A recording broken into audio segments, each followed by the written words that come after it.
What's up, Fever Nation? Well, it looks like it's time to take off the gloves.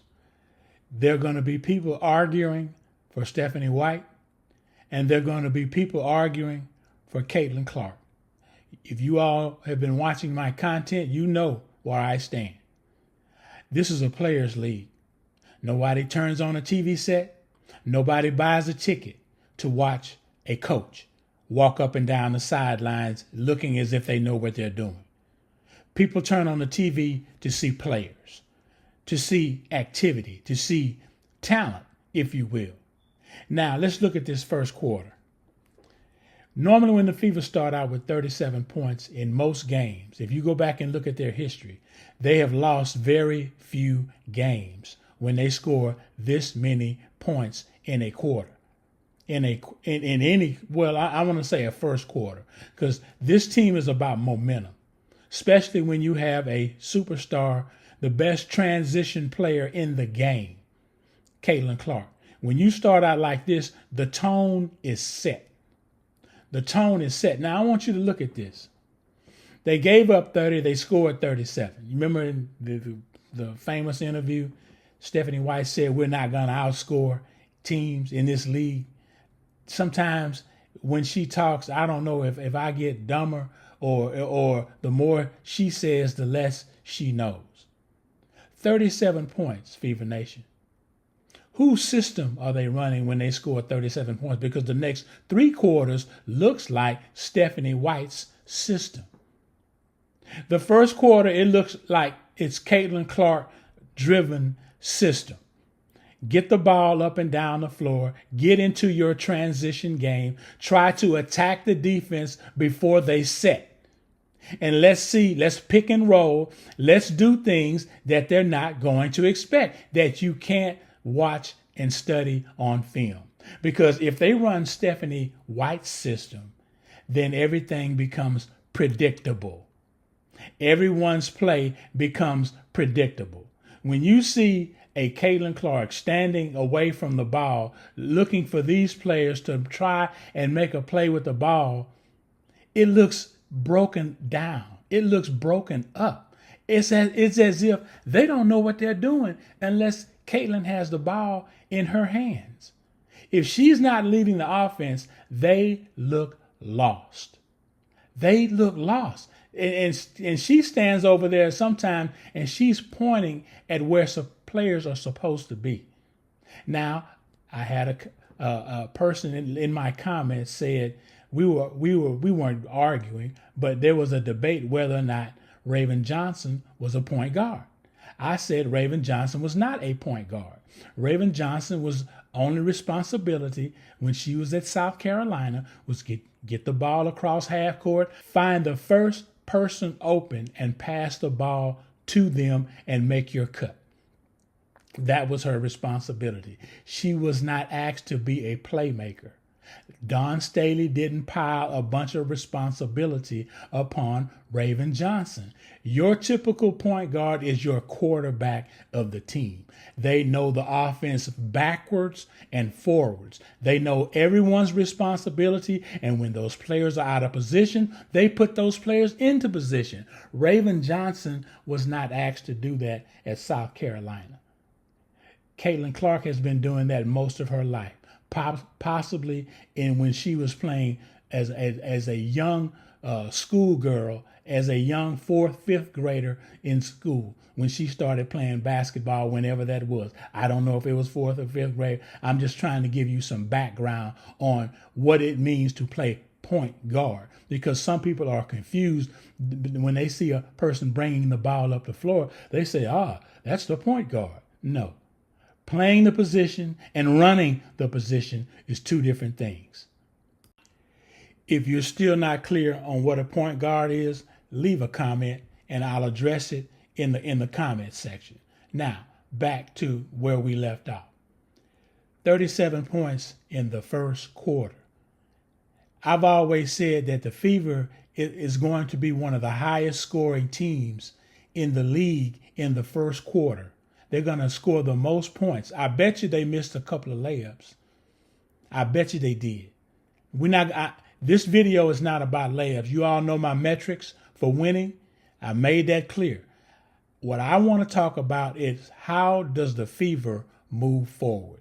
We know that the front office, they're all connected. Lynn Dunn, Stephanie White, Kelly Croscott. They've all been here before. If they were hoping this go around, because you know back in 2015 and 2016, when they first handed over the keys to Stephanie White, it didn't work out. I think they went 20. I think they went 20 and 14 in 2015. The team went 20 and 14, and then in 2016 they went 17 and 17, and they cut bait with Stephanie White. We don't know the circumstances surrounding it. I don't need to know the circumstances around it. What I do want to point out is there was no progress. You have to have progress for this isn't college. You're not recruiting. You're getting the best players that's coming out of college, and with the amount of veterans that are still in this league, the decisions that were made at the beginning of the season, signing Damaris Dantis, Kimbrough, all of these signings that made absolutely no sense, even their first pick of the draft. Made absolutely no sense from where this team was last year to where they needed to be this year. It made absolutely no sense. Okay, back to the game. 37 points, then 22 points, and then 15 points. 37 points in the first quarter, and then over the next two quarters, they scored 37 points in the second and third quarter. It does not make sense. If that's Stephanie White's system, we need to choose Clark.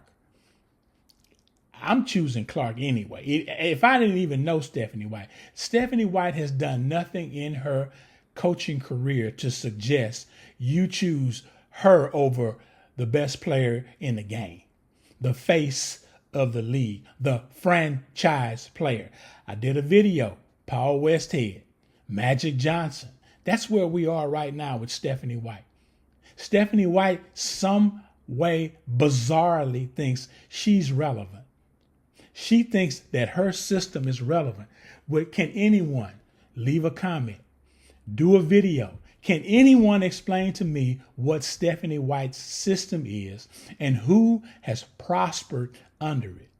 Where has it been run to success, sustainable success? Who else is running this? What is it called? Is it the triangle offense? What is this system called? That only she seems to know. Why is it that she's trying to force a round peg into a square hole? You have a floor general in Caitlin Clark, who's capable of scoring points for this team, not just her, for this team. Everybody eats when Caitlin Clark has the ball in her hands. If Stephanie White, why do you go away from the pick and roll? The most lethal play in the game for years, and that has never been stopped, and yet you refuse to run it so we can score 22 points in a quarter, and then 15 points in a quarter, and then 22 points in a quarter. But look at the steady scoring of the Atlanta Dream.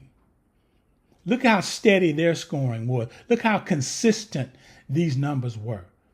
This is what the Fever is going to have to do when they're playing better teams. You're going to have to turn Caitlin Clark loose. Your system is scrap. Scrap your system. And Stephanie, you have no system. You're not a winner, Stephanie.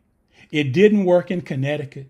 It didn't work at Vandy. It didn't work at Indiana the first time they handed you the keys. Whatever you ran, Stephanie, it didn't work. It wasn't successful. So at least get with your superstar, acquiesce, and let her do her. Let her run your offense. Otherwise, you're going to be like Paul Westhead and find yourself out of a job. The only reason if you're still there is not because of your basketball acumen, Stephanie White. It's because of your connections that you have with Lynn Dunn and Kelly Croscott. Fever Pacer ownership, I don't know what y'all been doing, man. You all have got to get a handle on this. This is the worst organization in the WNBA in terms of their decision making, their off-season decision making. I didn't when they signed Dantas, I had forgot she was on the team.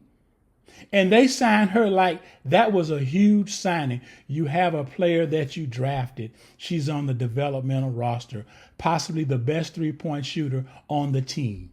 And yet you will not put this person on a 12-person roster because you don't want her to overshine your first pick and make that first pick look so ridiculous. Nobody had the Miss Johnson going that high on their board. Nobody. Only the Fever. Only this chaotic, insidious front office had this young lady going that high in the draft. And it hasn't paid dividends. When you draft a player that high, there has to be an immediate impact. She was not ready for that. Raven, I'm not against you, okay? When you get taken that high, the expectations are higher. The higher you're taken, the higher the expectations. The coach that you have, Stephanie White, Achilles' heel was a lack of player development in college when she was at Vandy. No player development.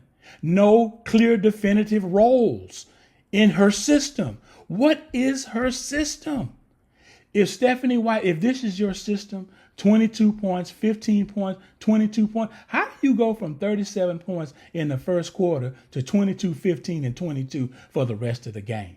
If that's your system, Stephanie White, acquiesce. Turn it over to your superstar point guard. She can get more done in one quarter than you got done in the last three. That's what? That's a total of 44, 15, 59 points. She did over half of that in the first quarter alone. And you are going back and forth with her, arguing with her as if you know better. Stephanie, where has it worked? Where has it worked? Front office, Kelly, you all have to make that tough decision again. Lynn is not going to do it. I know she did it last time. She may not do it. I don't know if there's some kind of unhidden or hidden love affair going on with Stephanie White. It's not working. This team is going backwards. Where are they getting better? Under Stephanie White. This is her second season. This team is supposed to be moving forward, not taking steps back. We don't need to struggle up into the All-Star break and then struggle through the rest of the season being a bottom tier team. This team should be top three.